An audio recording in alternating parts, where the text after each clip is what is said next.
Dievo karalystė yra jėga, kuri pranoksta mūsų jėgas, mūsų gebėjimus, mūsų valią, mūsų supratimus, mūsų jausmus, tai, kas mes esame. Kai susidurėme su Evangelija, Evangelija daug didesnė, jinai pranoksta ir pradeda reikštis mūsų gyvenime. Kaip kažkas yra gerai pasakęs, krikščionis yra tas žmogus, kurio gyvenime yra kažkas nepaaiškinamo, kažkas, ko mes negalim paaiškinti, natūraliai ir paprastai.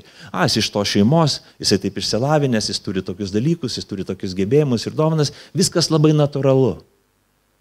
Taip yra apie kūniškai kiekvieną iš mūsų. Bet kai mes prisiliečiam prie karalystės, kai mes įsileidžiam karalystę, kai mes patikim karalystę, tada įvyksta kažkas neįtikėtino. Žiūri žmonės į krikščionis ir sako, kūniškai žvelgiant, tu turėtum būti toks, bet kažkas nepaaiškinamo yra tavo gyvenime. Kažkas nesuprantamo yra tavo gyvenime. Tavo gyvenime yra kažkokia jėga, kažkokia paslaptis, kurios mes negalime įminti. Kas tai yra? Kas tai yra? Tu suvoki kitaip, tu jauti kitaip, tu pasirenki kitaip. Mes tave pažinom pagal kūną, mes pažinom tavo gyvenimą iki to tapimo. Kas tavo atsitiko?